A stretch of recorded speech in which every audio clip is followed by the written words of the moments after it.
Madame, Messieurs, merci de rester avec nous pour votre émission Femmes. Femmes reçoit pour vous aujourd'hui Maître Mati Yav Karen Chitok. Elle est avocate au barreau de Kinshasa. Matete, elle est consultante en droit international de l'environnement. Elle a beaucoup de casquettes, fondatrice du cabinet d'avocats Karen Chitok. Bienvenue à vous, madame. Bienvenue à moi, oui, et bonsoir à tous les téléspectateurs. Alors, encore une fois, merci d'avoir répondu à notre invitation. Vous avez un long parcours, mais vous vous retrouvez dans un secteur dans lequel il n'y a pas beaucoup de femmes, le droit international de l'environnement. On va un peu faire un recul. Comment vous en êtes arrivé là? D'abord, j'ai étudié le droit.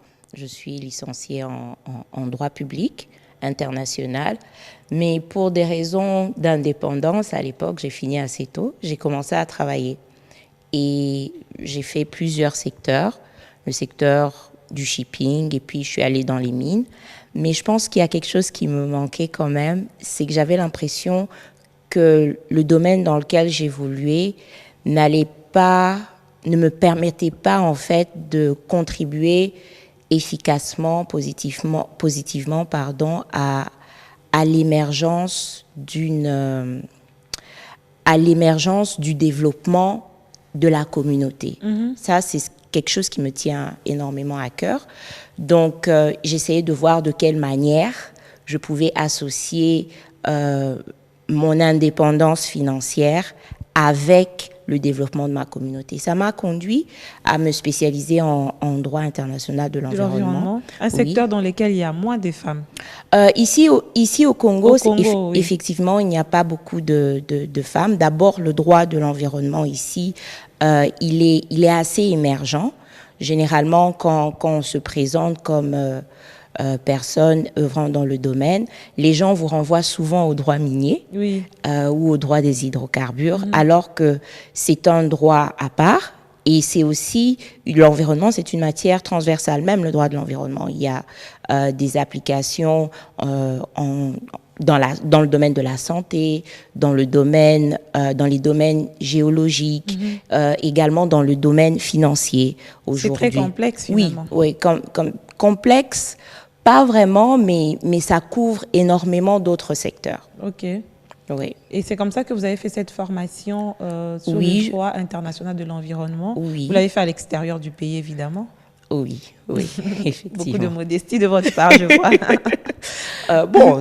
Le diplôme, il est là, qu'il soit international, qu'il soit national, c'est le savoir qu'on acquiert, c'est une connaissance. Et on voit maintenant comment se déployer ici, chez nous, pour que ça puisse prendre de l'ampleur, que les gens soient conscients que le domaine existe et qu'il y a des avantages pour le Congolais lambda à s'en servir, à le comprendre, mais aussi pour les autorités à exploiter cette avenue-là.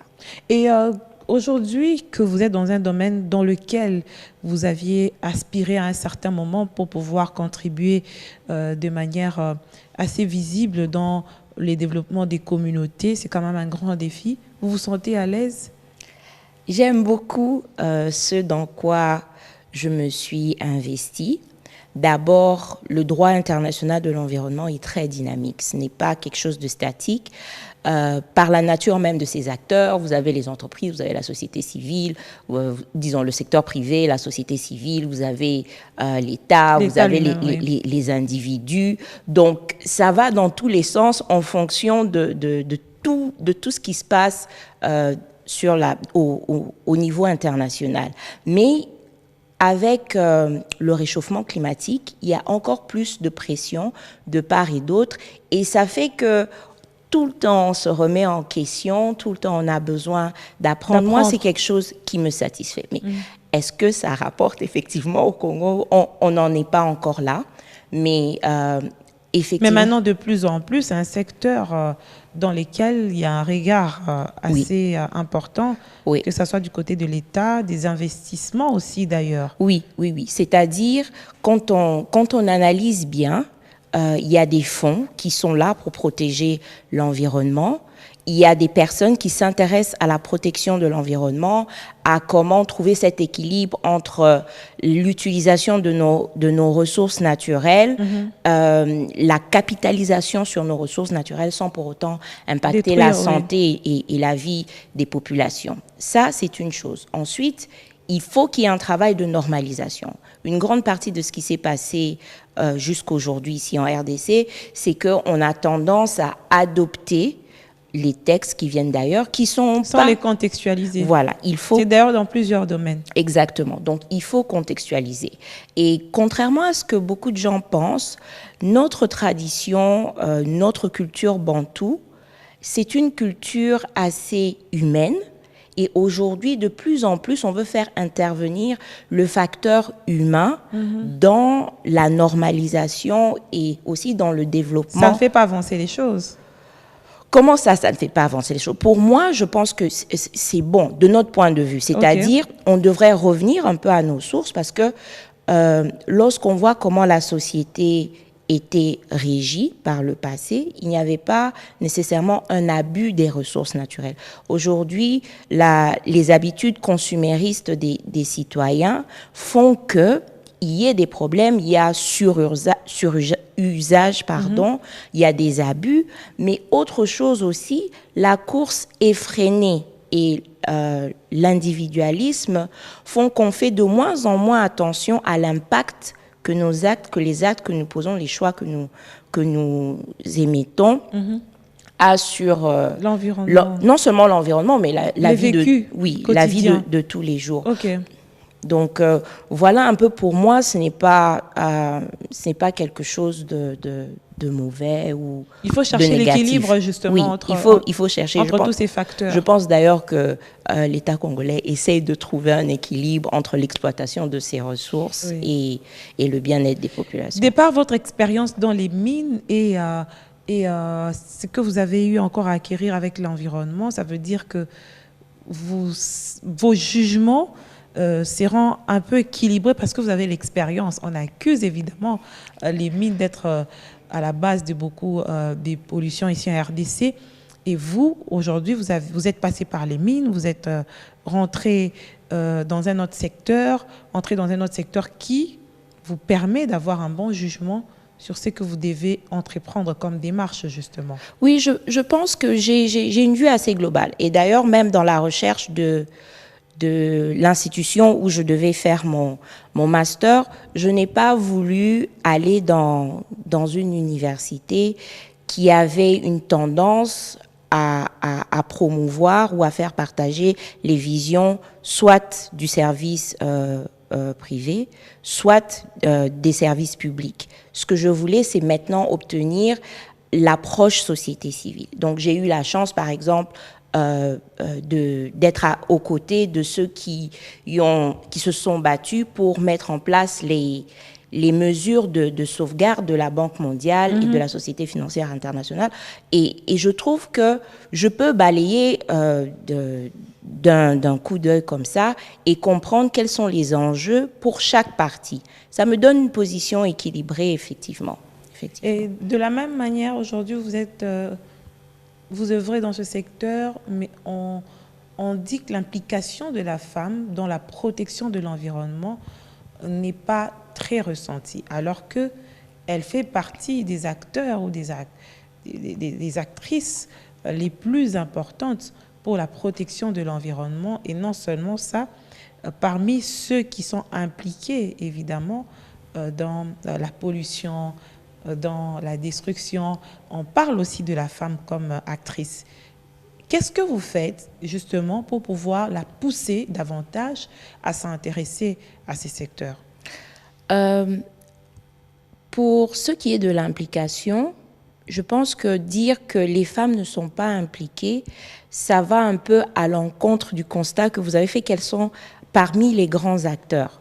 Donc, elles sont forcément impliquées, mais les réponses qu'elles apportent aux problèmes environnementaux, c'est là peut-être que le bas blesse.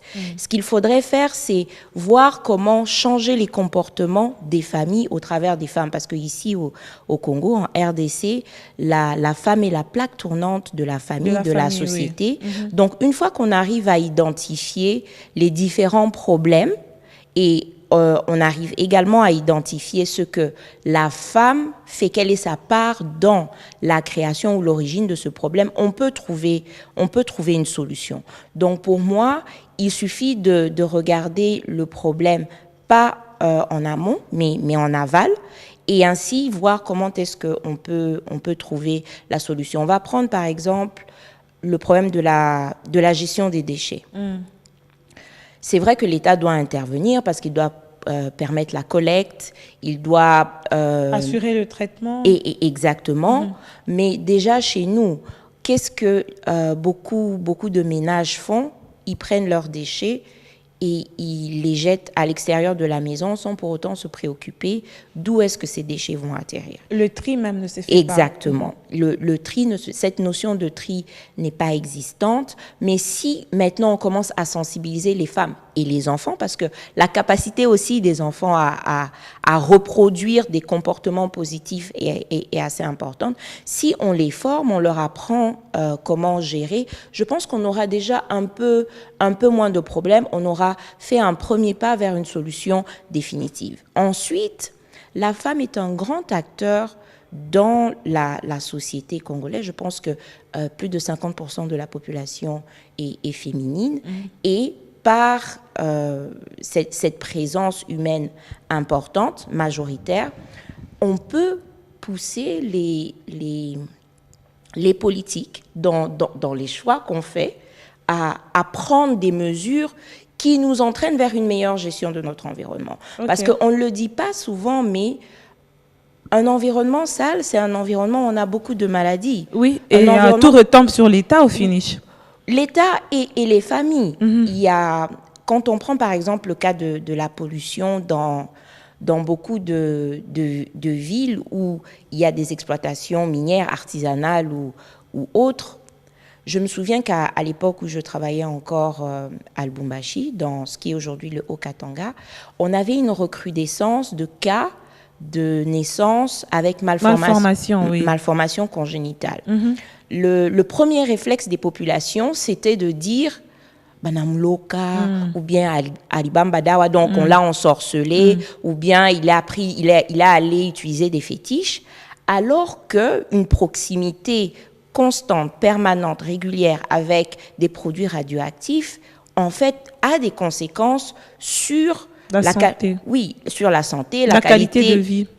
La qualité du sperme ou même les ovules. Les spermes aussi les ovules oui, bien sûr. Moi, je pensais que ça s'est passé pendant la grossesse que l'enfant se déforme. Non. Quand la maman est en contact avec... Pas seulement, parce que vous ingurgitez, par exemple, quand vous buvez de l'eau, si votre eau est polluée, cela détruit tout ce qu'il y a à l'intérieur de votre organisme, que vous soyez femme, que vous soyez homme.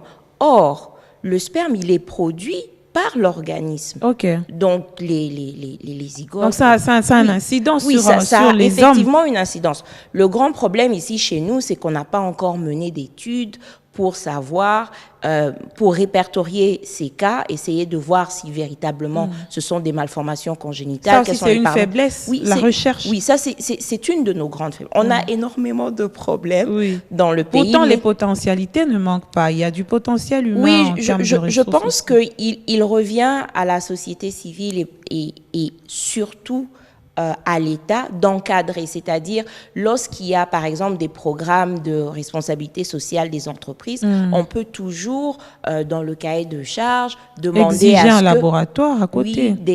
C'est une possibilité. Et je pense qu'on doit être créatif, innovateur, mais on doit aussi observer quels sont les besoins des populations ou quels sont les éventuels effets néfastes à court, moyen et long terme. Mais dans ce cas-là, vous, en tant que, justement, vous êtes militante, je vous considère comme ça, pour la protection de l'environnement, où les gens se retrouvent dans une situation comme ça, une malformation.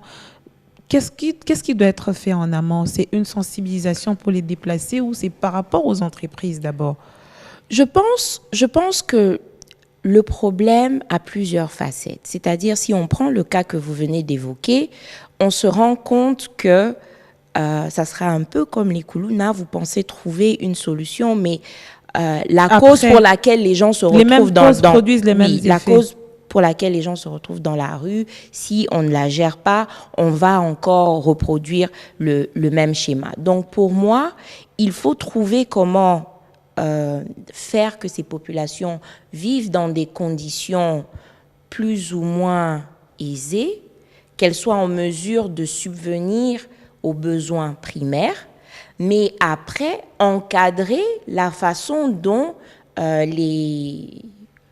l'environnement lui-même est géré. Mm-hmm. C'est-à-dire lorsque vous avez des écoulements ou des eaux qui doivent être recyclées, il faut faire des études pour savoir quelle était la qualité de l'eau avant, mm-hmm. quelle est la qualité maintenant, est-ce qu'il y a un impact?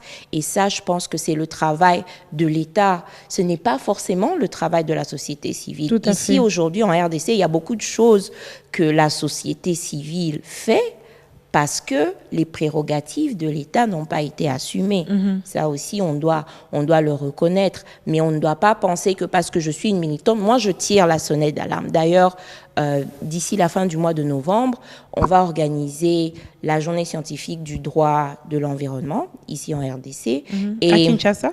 Oui, à Kinshasa. OK. Et Vous ciblez qui? Je cible les autorités publiques, un peu la société civile, mais surtout les académiques et les étudiants. Pourquoi? Parce qu'il faut qu'il y ait de plus en plus d'étudiants qui se spécialisent dans le secteur pour nous produire des travaux de recherche et voir aussi comment contextualiser toutes ces lois qui sont signées au niveau international. On a besoin de têtes de chez nous qui comprennent notre contexte et qui ont notre culture. Aujourd'hui, je vois par exemple au niveau de l'Amérique latine, de plus en plus, on donne une personnalité juridique à des entités, non seulement les entités territoriales, mais aussi à certaines ressources naturelles. Mm-hmm. Ça, c'est des choses que dans notre culture, on avait. Le fleuve était considéré comme une personne et on protégeait le fleuve en tant que tel. Oui. Je pense que chez nous, il n'y a pas tout qui est mauvais. Mm. Et ça permet de prendre des initiatives, de mener des actions pour la protection d'un individu bien précis, qui serait par exemple le fleuve Congo ou je ne sais pas quel... Donc ça, c'est pour le mois de novembre. Mais que pensez-vous justement de cette exigence qui pourrait...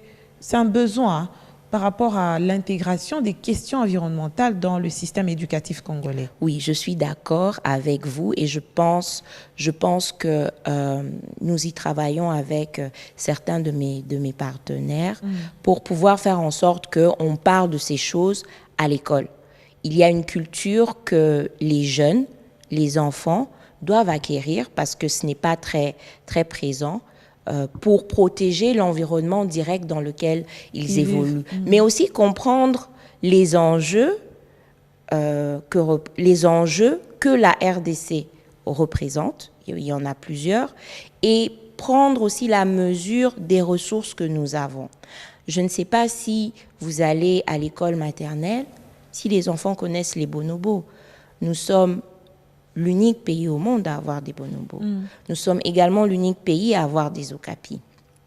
Est-ce que les enfants ont appris que c'était une particularité et qu'est-ce qu'ils peuvent faire pour la protéger? Je pense que si dans le bas âge on n'acquiert pas ces notions, ça devient très difficile de s'identifier comme un protecteur de la nature ou un défenseur de la République parce qu'on protège les animaux. Oui, il y a aussi des notions assez basiques et simples. Les enfants qui jettent des sachets d'eau en cours de route, Oui. sans pouvoir les mettre dans une poubelle alors qu'il y a une poubelle qui se présente devant soi, mais on n'a pas cette culture-là. Ça n'a pas été inculqué. Effectivement, et malheureusement, ils suivent l'exemple de beaucoup d'adultes qui Pourquoi peuvent même des fois parfois être on dans... incrimine la femme alors qu'aujourd'hui, les responsabilités sont partagées. C'est vrai qu'on dit éduquer une femme, c'est éduquer toute une nation, mais la femme d'aujourd'hui, elle travaille. La femme d'aujourd'hui, elle a aussi des occupations. Ça veut dire qu'il faudrait que ça soit une question qui concerne tout le monde. Est-ce que c'est votre avis? Je pense que la question concerne tout le monde, que les responsabilités sont partagées. Je pense également que la femme a aussi un grand rôle à jouer. Vous êtes conservatrice Conservatrice, ça veut dire... par rapport à nos cultures, nos coutumes. Bon, je ne sais pas. Généralement, quand on parle des cultures en RDC, on se dit que les femmes ne peuvent pas s'exprimer. Moi, je viens d'un peuple où on a eu une reine, les femmes... Les Rondes? Oui, justement, je suis ronde et chez nous, je suis désolée, les femmes font tout. Pas tout qu'elles prennent la part de tout faire. Non, mais ils ont dirigé. Oui, on n'a pas de restrictions. Donc, ma culture ne m'empêche pas de prendre part ou d'aller dans l'espace ou de décider que je vais me mettre à conduire. Ou non, c'est chez nous. Mais ce n'est pas pour autant qu'on a ôté à la femme cette responsabilité que la société lui donne par rapport à certains faits. Je pense que les femmes ont malheureusement décidé que la société, qu'elles ne faisaient pas partie de la société. Pourquoi? Ce sont les femmes, ce ne sont pas les hommes. Non. C'est-à-dire, regardez dans les relations interpersonnelles. C'est vous qui, en fait, donnez la possibilité aux gens de vous marcher sur les pieds. Donc, lorsque vous estimez que vos intérêts, vous ne retrouvez pas vos intérêts, vous devez faire comprendre à votre vis-à-vis que je ne me retrouve pas ici. Si on n'arrange pas les choses, moi je me retire. Okay. Mais beaucoup de femmes aujourd'hui considèrent que si elles n'ont pas l'aval de leur vis-à-vis, elles ne valent rien. Alors que pouvoir s'exprimer, c'est déjà quelque chose. Et rester avec cette personne, ça prouve qu'elle vous trouve quelque chose aussi. Mais ça dépend aussi du type des relations que vous avez avec la personne et l'engagement que vous avez avec la personne. Si c'est votre époux, ça devient encore plus complexe selon le contexte. Avant qu'il ne soit époux, il est un être humain, je suppose. Si on va dans la question du respect, par exemple, le respect qu'un homme me doit, c'est le même respect que je lui dois parce que nous sommes tous des êtres humains. C'est-à-dire, si je voudrais qu'on ne m'insulte pas en public... Vous allez dire en aparté, en privé, à votre partenaire que vous n'êtes pas d'accord. Ce sont des bases qui doivent être établies dès le départ. Madame Mika, je vous rencontre aujourd'hui. S'il y a quelque chose qui ne va pas, je vous dirai, écoutez, madame, vous savez, moi, ce genre de choses m'indispose. Il n'y a pas un homme entre nous. Mais pour garder cette relation de respect, je suppose que vous allez accéder à ma demande. Maintenant, si c'est un homme qui est en face de moi et qui refuse de me respecter, pourquoi je vais rester là? Alors que si vous étiez là, je serais partie. Parce qu'on a dit à la femme justement qu'elle devait se soumettre, que l'homme est le chef et qu'il faut supporter. Se soumettre et inculquer à la femme que l'homme est le chef, ce n'est pas mauvais, on est d'accord avec. Mais le fait de dire tout le temps à la femme qu'il faut supporter, il faut supporter, il faut supporter, est-ce que ce n'est pas ça qui l'a plus courbée face à ses propres droits? La plupart de celles qui supportent, soit elles finissent mal, soit elles finissent par partir. En fait, on doit inculquer, surtout aux femmes, ça c'est vrai, la notion du bien-être personnel. C'est quelque part... Dans l'éducation de beaucoup de femmes, je pense qu'on a failli. On leur a fait croire qu'elles étaient femmes en acceptant n'importe quoi. On ne sait pas donner si soi-même on n'est pas rempli. Il faut que vous ayez quelque chose en vous de bien. Mais si vous évoluez dans un environnement qui ne vous apporte rien, qu'est-ce que vous allez pouvoir donner? À partir du moment où on arrive à se rendre compte qu'on ne sait plus donner, on doit commencer à fixer des limites. Aujourd'hui, beaucoup de femmes refusent de faire l'effort de se fixer des limites parce qu'en fait, ça demande un effort. Ça demande un effort.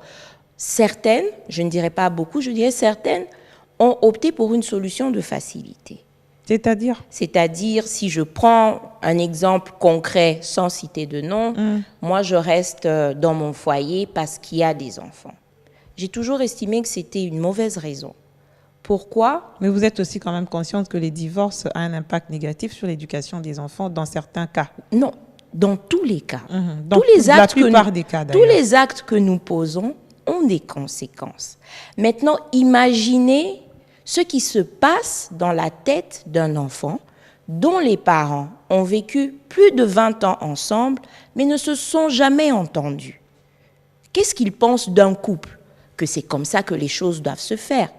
Imaginez une femme qui est battue toute sa vie. Son fils a vu, sa fille a vu. Ils ont grandi comme ça. Et après, vous vous étonnez que ces personnes répètent ce même comportement. Non, ils ont estimé, après toutes ces années, que c'était normal.